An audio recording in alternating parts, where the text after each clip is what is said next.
I have There a it little is. button turned off. There you go. Yeah. Technical difficulties. Yeah. Switch of a button. Imagine that. Good morning, everyone. Welcome to our May Network Monthly Meeting for Weatherization. Again, this meeting is being recorded. And we will go over the topics we're going to discuss this month. So this month, the agenda was sent out on Friday of last week, and we're going to start implementing that process going forward, where you at least have a few days notice of what agenda items that we have listed. This was something that was requested during the programmatic monitoring this round to Jennifer, and we thought it was a good idea, and so we have started that process. So for today's meeting, we're going to be going over the updates and reminders, network building type breakdown, some spinning production updates or IJA updates, when the next meeting is scheduled, and our WDR program updates. On the weatherization side, we're going to, Stephen? Yeah, are you displaying something?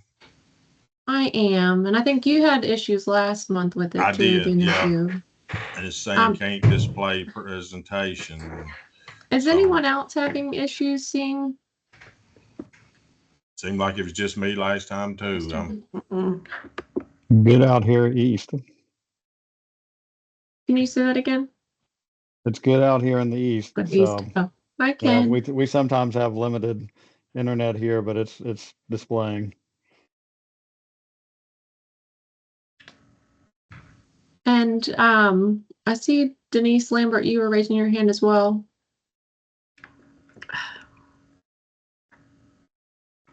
Yes, Michelle, I have, I cannot see the presentation either. Okay. Jennifer or someone on our team, would you mind if you're able to sending the presentation to the two of them? If not, it will be sent out afterwards. I don't know. I know it's more difficult to be able to not see it while we're going through it. So if someone on our team could send a copy of it, that would be helpful. But if not, we will be sending it after the meeting, and I can try to be mindful of that going forward. Either we could set up a separate meeting and see if there's a way that we share it where you can see it, or if we share it beforehand or something. I'm thank going you, to log Jennifer. out, Michelle, and Okay. try logging back in and see if that helps any. So okay. And Stephen, I think Jennifer McCoy. Okay. So for updates and reminders, we're going to start there. As a reminder, for our draft operations manual, feedback is due to DHCD by this Friday. We do request that to be emailed to the Weatherization Assistance Program email, so it's wap@dhcd.virginia.gov. You can also send it to someone on our team, but that's more of the directed location that we'd like for it to be sent. And again, that's this Friday. As an update for our project officers for DOE, we have gone from a 2 project officer team, which used to be 1 for the technical side and 1 on the programmatic side, to 1 project officer. Tomi is currently assigned PO. There may be some additional updates in the coming weeks, but at this time, Tomi is our current one. He was our technical project officer prior to this change. So he is familiar with our state and how we run things within the program. DSS has received their award letter for LIHEAP 25 funds. Once DHCD receives our award letter from them for the 15% for weatherization, we can work on running the allocations.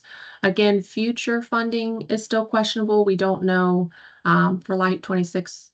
But for LIHEAP 25, we can let you know that DHCD is anticipating a letter to come forth in the next several months. For DOE and WRF, invoices are due by Friday, June 6th. Now that's readily approaching, so just as a reminder, invoices do need to be submitted by then. If you will need a budget adjustment, submit it.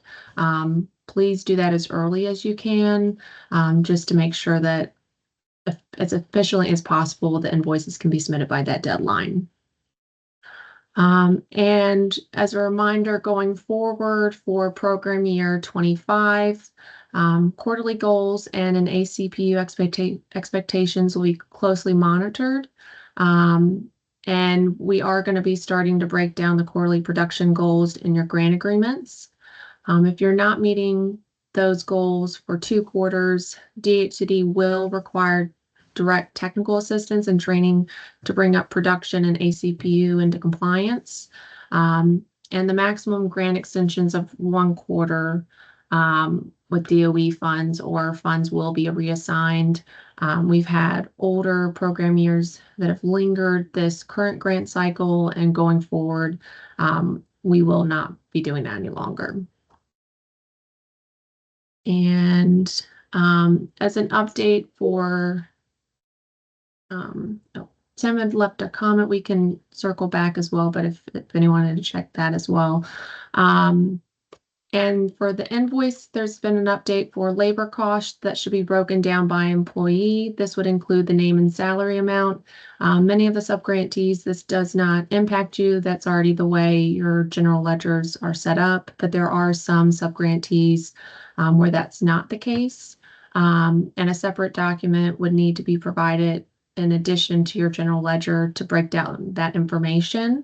And the overall total of those salaries charged the program, if you had percentages provided before what was charged per program, that is not going to be sufficient. And yes, Mr. Childress. Good morning. Good morning. Are you, is this labor cost and this general ledger stuff, are you talking about when we submit the invoices? Yes, so it would be on your invoice. And I believe Tri-Counties, this is already broken down. I can individually look, and if there are individual questions, we can talk about this. We can meet and go over examples as well. That wouldn't be an issue. But as that's being discovered, going through the reviews, I have been reaching out to those individual agencies. All right, thank you. Thank you. And then just as a reminder, some of this information was relayed last month as well. But for training tracker reminders, there are really 4 steps that need to be followed. You as a subgrantee need to review DHCD information notice 224, which is the technical training requirements and reporting. Make sure that you're getting the necessary Virginia credentials. The license with DPOR for respective trade is required to be a weatherization contractor and fulfill related OSHA training requirements. And the 3rd step would be subgrantees must register the contractor with the training center. Then the training center data requires license information, certification numbers, and a training history. And the subgrantee must request DHCD credential the contractor in Hancock. So the top 4 steps you're going to see are more specific for contractors within the weatherization network, but also you need to be mindful for your current staff as well. And in order for step 3 must occur before step 4. Because DHCD will reference the training center tracker before updates are made in Hancock. It is a reminder that it's the sole responsibility of the subgrantee to report any changes in licensure or staff positions to the training center within 30 days. An example is a crew leader is promoted to an energy auditor. If this is not reported in a timely manner, it can cause you the ability to assign crews to work orders in Hancock and to submit your invoices. This is also something that is pulled from that information notice 224. And the training center does not know your BPI testing results until the subgrantee sends it to them. So the subgrantee usually should receive those results within 48 hours. So as a reminder, once that information is received, send it to the training center so they can update the information on their end if it was a pass or a fail. And then subgrantees and individual energy auditors and quality control inspectors are responsible for ensuring credentials are up to date on the public BPI list. And this is also something where DOE will check the BPI list.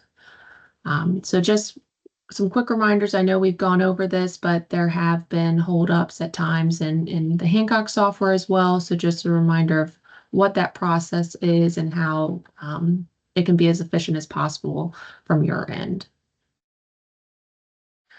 And then this month we thought we'd provide some DOE production by building type. We did this, I believe, last June, but just for curiosity, it gives you some visuals of how production is and by the type of building.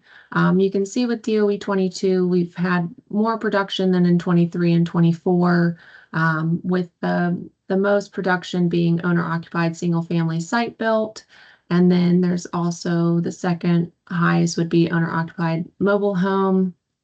And then for WRF, you can see the breakdown. Again, it's very similar to DOE, which makes sense. So most of them have been owner-occupied single-family site builds, with the next runner-up being owner-occupied mobile homes being assisted. And then in comparison for IJA and LIHEAP, it's a similar trend as well.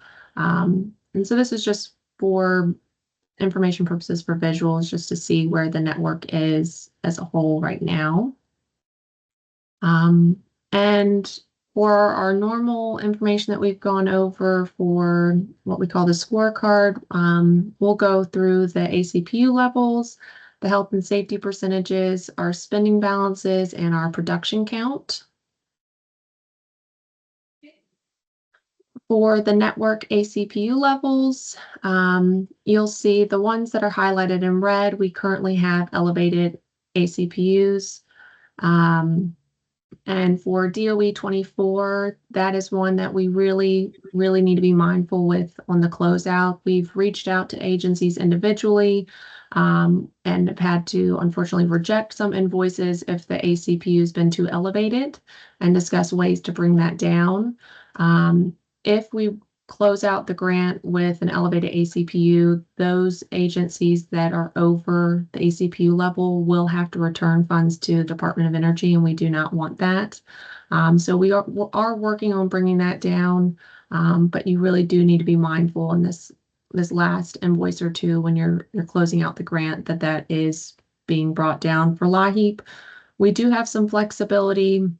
We have an exception listed in our LIHEAP state plan to go over the allowable DOE limit, but at the same time, we do want to be mindful of how high that goes as well. And then for IJA, this one is elevated at this time.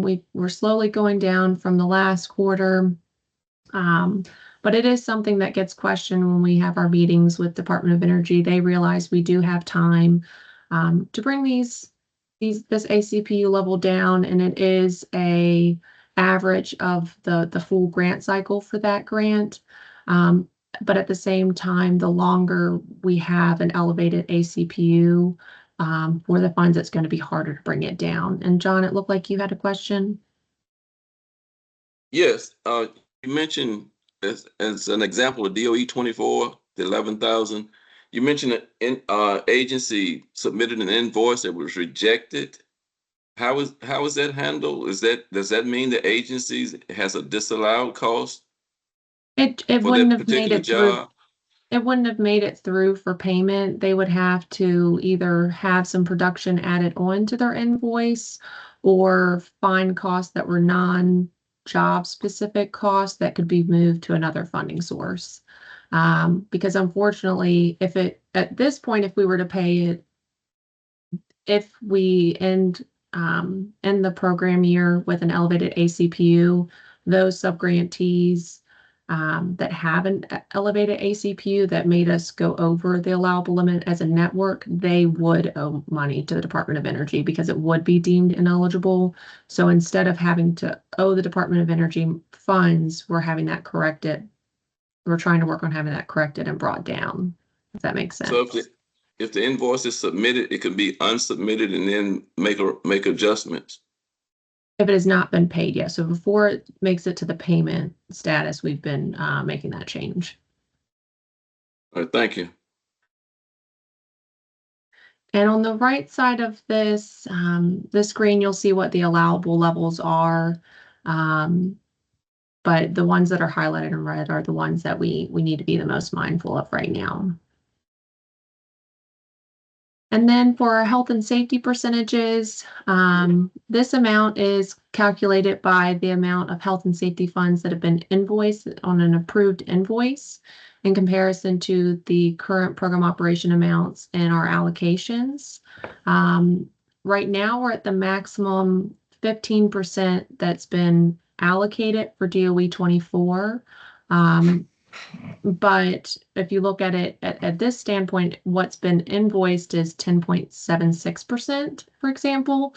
So if there are some agencies as we're closing out DOE 24 that no longer need health and safety funds, we do have some subgrantees that are in need of them.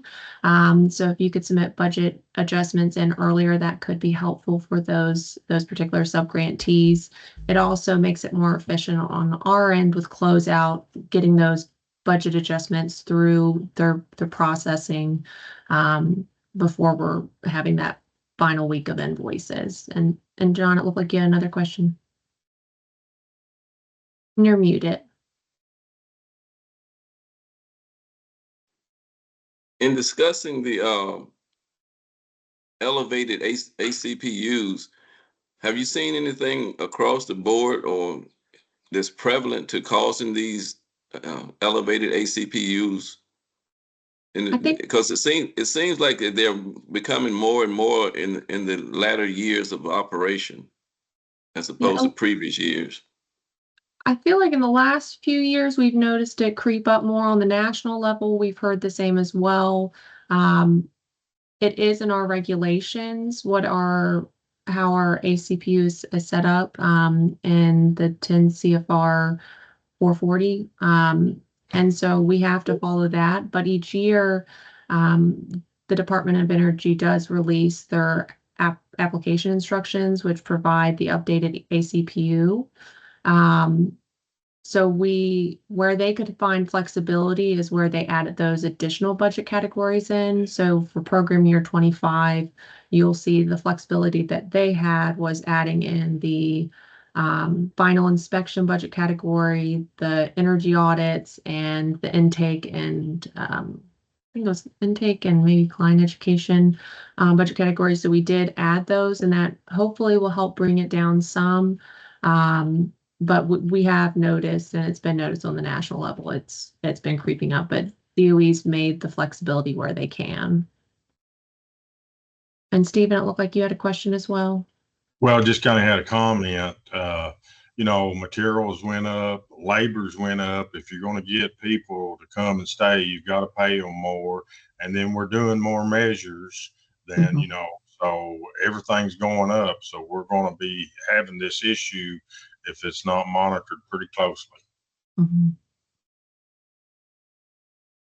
And just so everybody knows, in all of your grant agreements, we always put the ACPU for that year multiple times in your grant agreement for your reference, so that you always have some place to look to find it.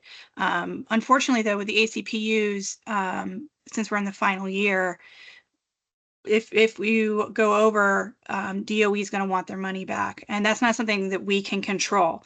So we're trying to prevent that from happening to you guys.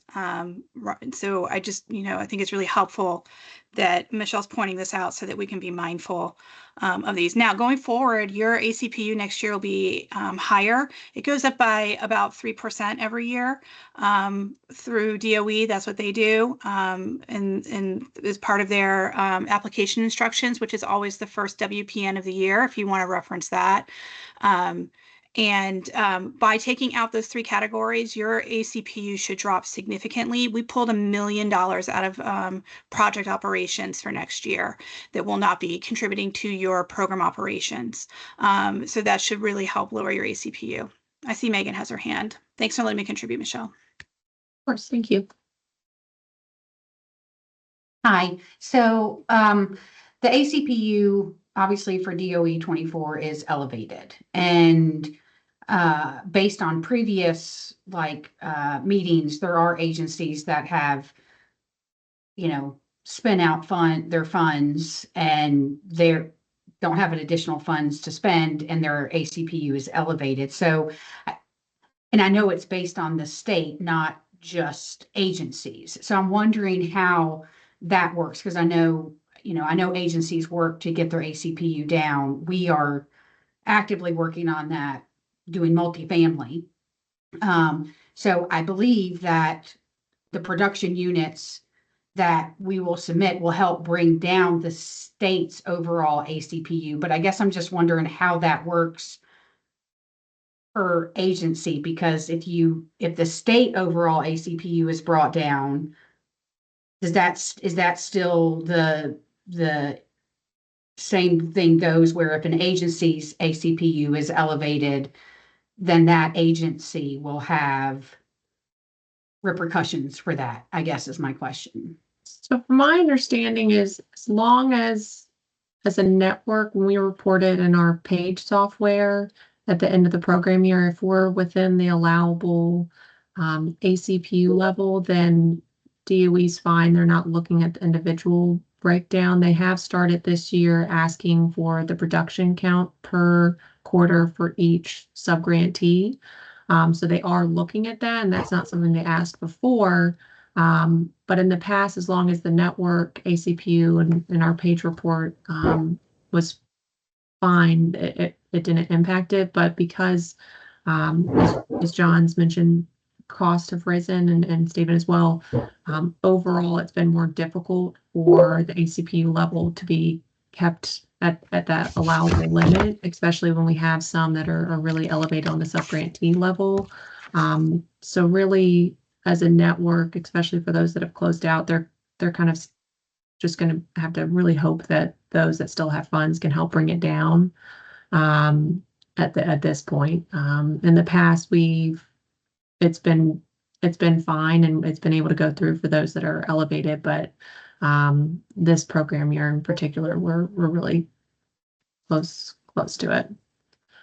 So I hope that answers your question. If I missed anything, just let me know. Yeah, I was just going to follow up with that. Just for your all's information, we will be submitting at least 108 DOE completions before the end, very low cost because it'll be multifamily. So hopefully that will help overall. Thank you. And Stephen, did you have something you'd like to add as well?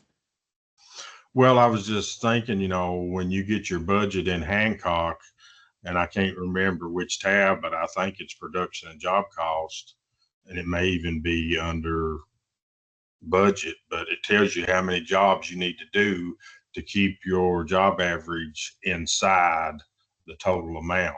So it assigns you so many jobs, like 17 jobs, and that is to keep you at your ACPU. So we all can kind of look at that and see where we need to be just to help us, And that will be based off the amount that's listed in your grant agreement.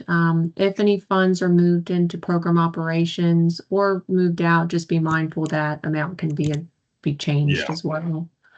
So you really want to be calculating your full program operations amounts and dividing it by the allowable ACPU level to see what number of jobs you need to have submitted. Your grant agreements do, like Michelle said, lay out what your production goals are. That's a contract. So you guys are agreeing to produce that many units, and your units are, as Michelle said, are calculated based on the ACPU. So it's in Hancock and it's in your grant agreement, and that grant agreement is available to you in your in CAMS. So it would be helpful for everyone to make sure that they have access to that, or that your team knows how to access that so they can keep that number as a reference. And if you ever have any questions about, what is my production goal again, or how can I find it, we are always happy to provide that for you or help you calculate what that'll be. We know that costs have risen and things are difficult, but that number is provided to you at the beginning of every contract year, and it is in Hancock. So that was a great point, Stephen. I'm really glad you brought that up. I forgot that it was in Hancock, but it's also on paper in reference for you in CAMS at all times for your own reference as well.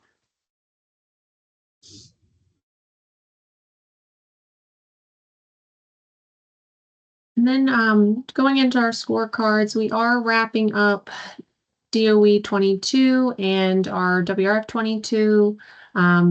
Priority, we want to close out our oldest program years first. So we're really nearing the end for DOE 22 and WRF 22. We still have a handful of funds with WRF, but we have really had a push through there. So we do appreciate where we are there on the readiness side. For DOE 23 with the annual funds, again, we're getting close to zeroing those funds out, but we still do have some remaining. And then for the readiness, we do have about 76,000 that is not currently awarded. And an agreement with an agency because some have given funds back. So if there are any agencies that could use additional WRF funds, we would please ask you to please send a request to us. We know we are nearing the end of the grant cycle, but the less funds that we have to give back to the Department of Energy, the better. In the past, we have not given funds back, and we really don't want to give funds back, but we know it's likely for this grant cycle. So the least we can minimize, the most we can minimize how much is given back would be appreciated. And then for DOE 24, we're making our way. We're a little bit behind of where we should be, but just being mindful that our ACPU again is elevated. So we are closely reviewing those ACPU levels when invoices are submitted. And for the 24 readiness funds, you'll see we are still pretty low on the spending, but we've had some production that's taken place. To give some and for LIHEAP, we also are behind where we'd like to be, but we do have some time to spend those funds out.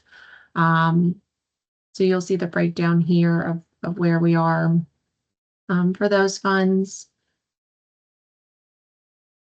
And then for IJA, you'll see our current allocations that we have for the subgrantees and where our spending's at. And in the next slide, we'll be going through our breakdown. And David, did you have something you wanted to add to talk, or it looked like you might have sent a chat? No, there's like a sad conversation going on in the chat about cost engineering and helping control the ACPU and so forth about when a deferral can occur. So it is very important, like another tools that we have to help combat the ACPU is cost engineering. There are some specific rules to that about trimming some of the low-hanging fruit, such as light bulbs and other things off of the energy or the energy measures there. But there are some very specific rules to that. So if you have any questions about that, reach out. But then also leveraging the utility dollars or non-WAP funds, braiding and co-funding those measures can drastically help drop and lower those ACPUs. They're two very good tools to help with those. Thank you, David. And to give you the previous slides, what we call the scorecard, that will give you what the approved invoice amounts are and the percentages of our approved invoices. But to give you an idea of where we are, if all of the submitted invoices were to go through for approval right now, you'll see how much invoices we have currently in review and where we would be spending percentage wise. So you can see for like DOE 24, we still have a bit to go. as well before the June 6th closeout. I think it's doable, seeing how our network has responded in the past with closing out funds on the annual DOE funds. But just to give you a better update of where we are in submitted invoices as well.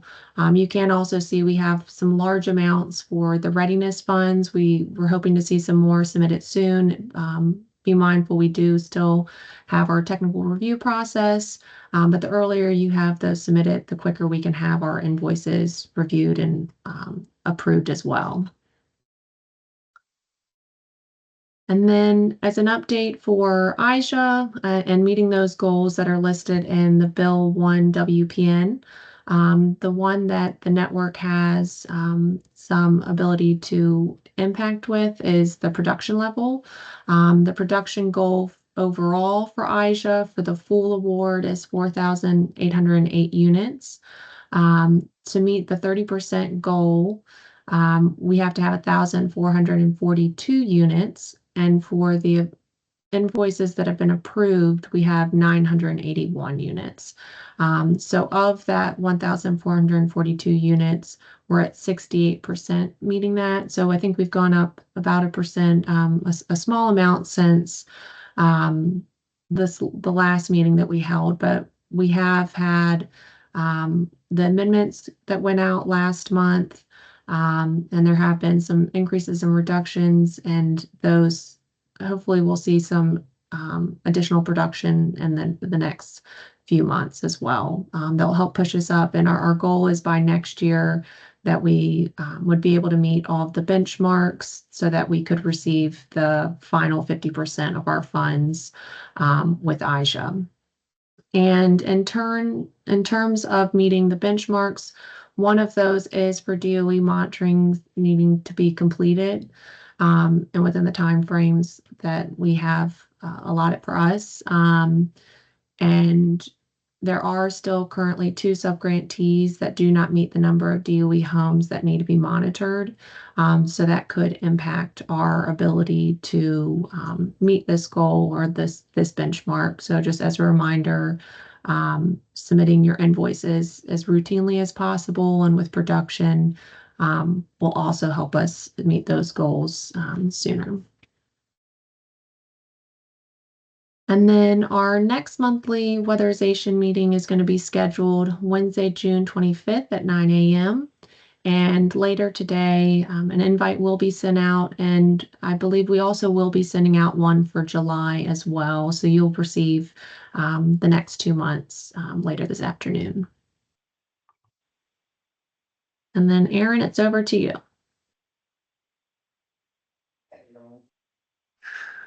Good morning. My name is Aaron Shoemaker, and I am the Housing Program Administrator at DHCD for the Weatherization Deferral Repair Program, WDR. Over the course of the next several slides, I will provide an update on the WDR funding and data on WDR expenditures and remittances. Next slide, please. Reminding number 1. The slide is different than the previous month. Some of you may be noticing. Keep you on your toes. So this is a reminder to braid, use other funds, and use WDR as a last resort, as we will run out of WDR, and we have been returning other funds, as Michelle has noted in this presentation and previous presentations. So the reminder is to document the braiding and inclusion of other funds with WDR repair measures on that new or new-ish WDR preliminary funding worksheet. Use and braid WRF in health and safety. And we've joked that WRF stands for Weatherization Roof Fund. It stands for Weatherization Readiness Fund. But since the primary WDR measure that is eligible for WRF is roof repair replacement, I say primary, I mean most common, more than 50% of WDR jobs include roof repair replacement. Roof repair replacement is where a lot of agencies are having success with braiding or using WRF instead. And so you can put this in the preliminary funding plan. You are not beholden to these numbers when you go to remittance, but it is a good signal to us that you're thinking about this braiding with WRF, health and safety, and EHARP, in addition to other funds. But yeah, when documenting the active roof leak, it's a straightforward way to address roofs in WDR, and WRF can be braided also to address exceeding the WDR cost limits for that and other repair types. And then also a reminder to use and braid weatherization, health, and safety for many of the repair types that we have referred to as items in the crossover projects. There's a list in the WDR program manual for those types of repairs under the crossover projects. And for both WRF and health and safety, evidently people haven't been necessarily aware that you can use that 7.5% admin rate. And so there's been consternation about not having admin for WRF and health and safety. So just a reminder that you can use that 7.5% weatherization admin rate that is invoiced separately to weatherization. And then EHARP, I think most of you, if not all of you, have EHARP funds, which technically does not have an admin rate. But I've been doing a hard sale on this, is that we recommend braiding EHARP with WDR on every project if possible. The CAMS processes for EHARP and WDR are not identical, but they are very similar. So the staff time you spend working with WDR braiding is potentially WDR staff hours for WDR admin. So just some thoughts to get you thinking strategically about how to maximize your use of all of your available funding. Next slide, please. And this is where my slides start to look identical to the previous month. But this is reminder number 2 is the 22, 23, and 24 grant agreements expire June 30, 2025. All of these agreements will not be extended. And so please submit your remittances for these grant agreements by June 6th, as we will be recapturing those funds by the end of June and reallocating them to other subgrantees as needed. Additional reminder is that the 6-month update of the program manual, which is now a few months old, but it's worth reminding that it is available on the website. It went into effect February 28th, 2025. We also released an updated application form for WDR back then. I'm just reminding this because we are still getting some old forms from time to time, so please make sure that your staff are downloading those forms listed on the slide to make sure that you're using the most up-to-date versions. Or just in general, it's not a bad idea to just regularly check the website, I suppose, but we do send out emails anytime that we update these forms. Please, next slide. All right, the next 5 slides, including this one, contain detailed data regarding the expenditures by program year of WDR grant agreements based on submitted WDR remittances and CAMs. So I will not be going over the data in detail during this presentation, but I will just point out a few items. So this first has the data for the original 15 subgrantees that spent WDR jobs that first program year. And again, this grant has been extended. But you can see for the past several months, we've had under 1% of the WDR funds from this program year remaining. And these, again, expire June 30, 2025 and must be invoiced CAMs by June 6. Slide next, please. The slide has the expenditures for the 2022 to 2023 grant agreement, which has also been extended. And this is the list of the current 14 subgrantees that originally received these grant agreements. And Similarly, these grant agreements will expire June 30, 2025, and must be invoiced in CAMS by June 6th. Please slide next. And this slide has the expenditures for the 2023 to 2024 grant agreement.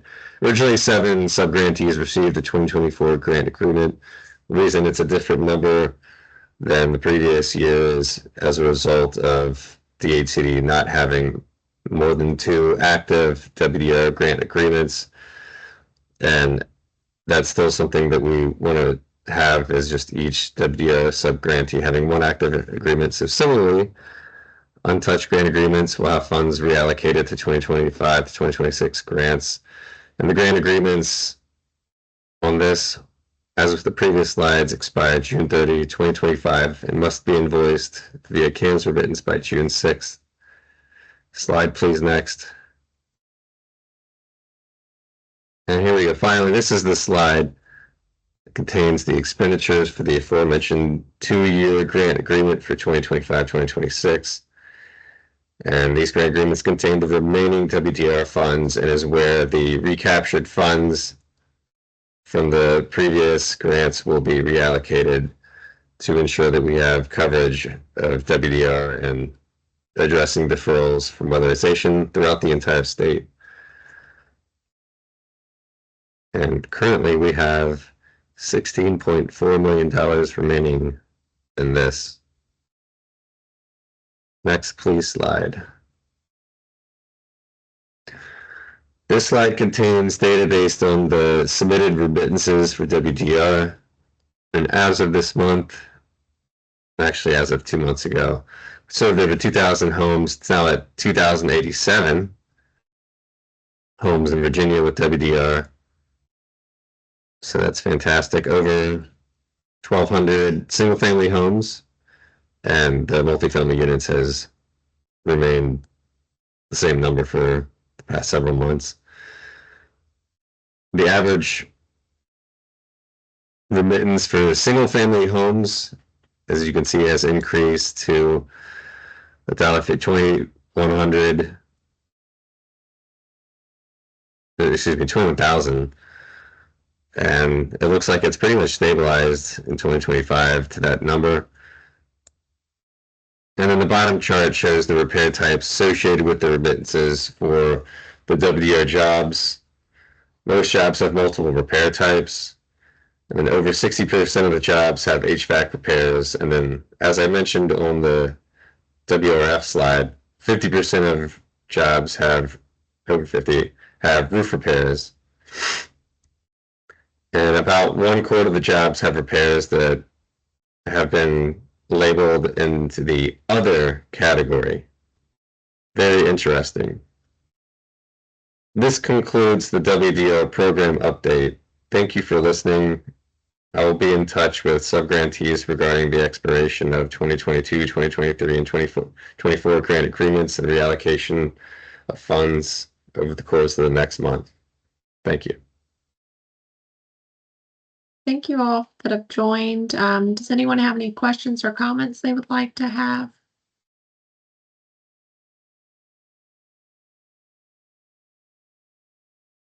Yes, Leroy? Let me go back to this average cost per unit. Did you want to see the slide as well?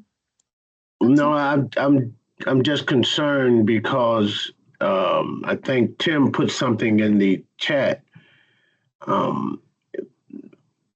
Program operations appears to be the biggest or the largest portion of your grant agreement. Do you all have any recommendations on how we can decrease the use of this program operations so that the ACPU goes down outside of grading or using other funds to offset the cost? Really, but you have to be mindful to increase production to meet what's in the award.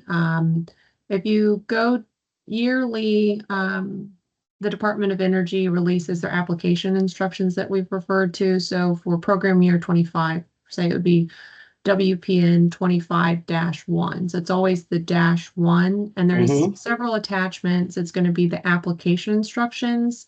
That's guided more for how the grantee submits the state plan, but it does provide on the sub-grantee level, it will tell you what those budget categories are and those amounts. We also have those listed in our grant agreements.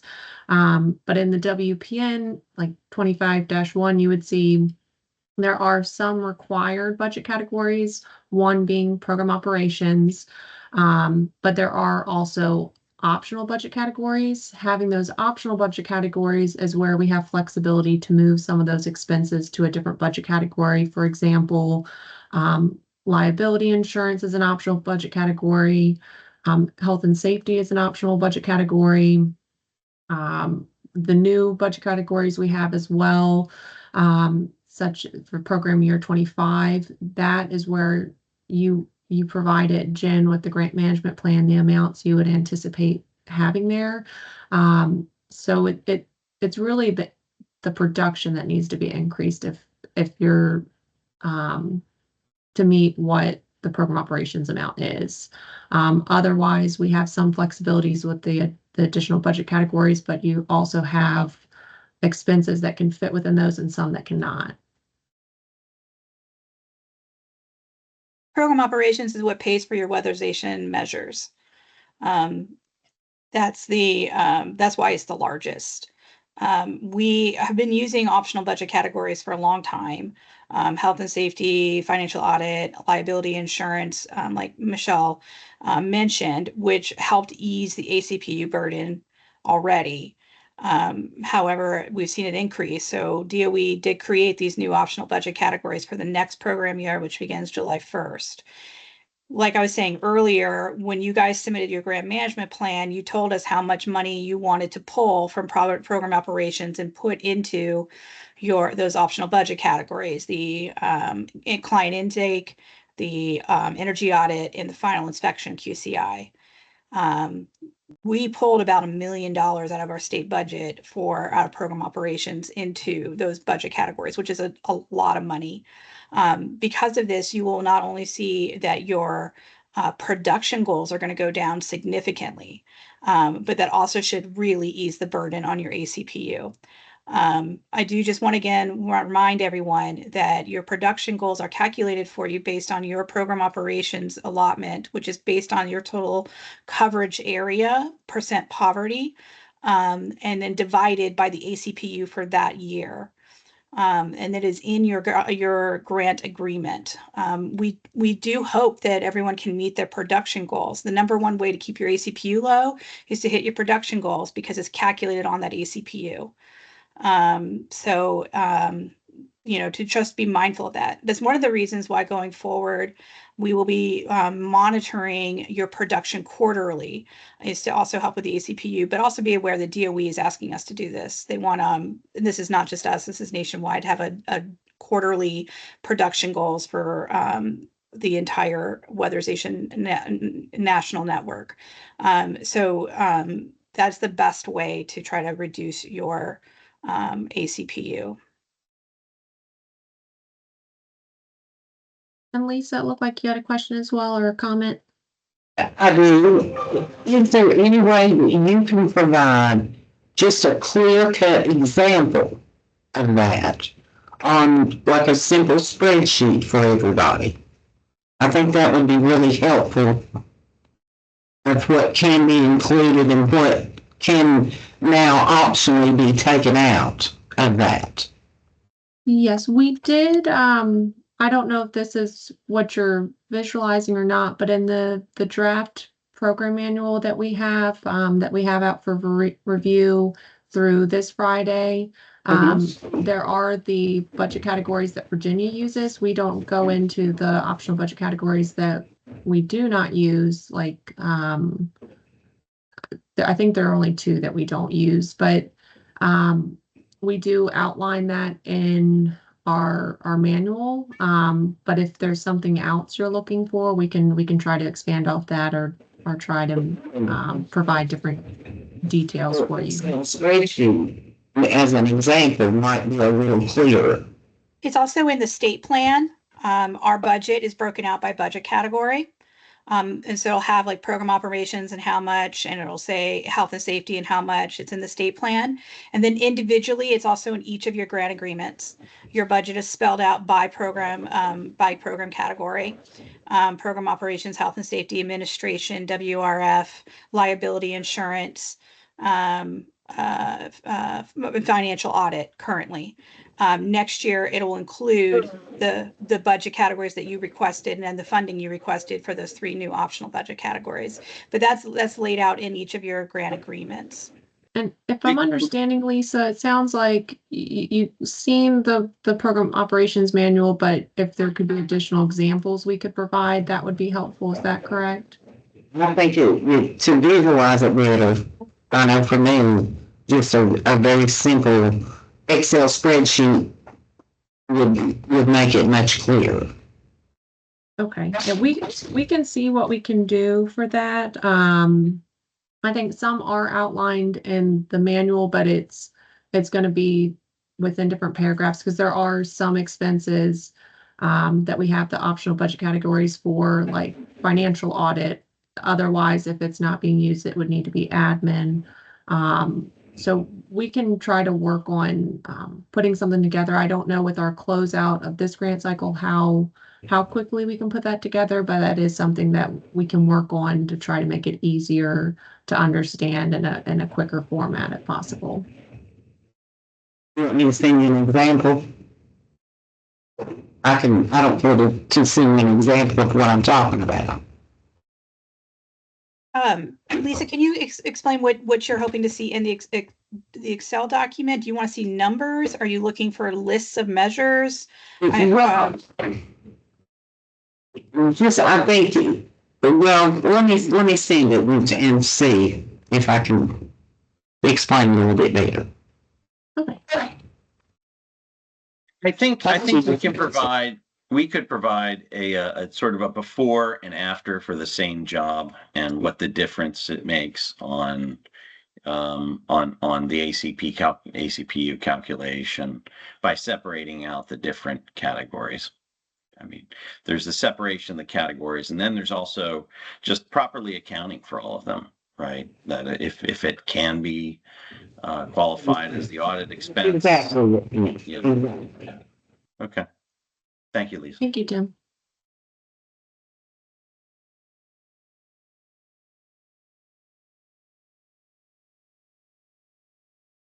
Do we have any additional questions or comments that anyone would like to have?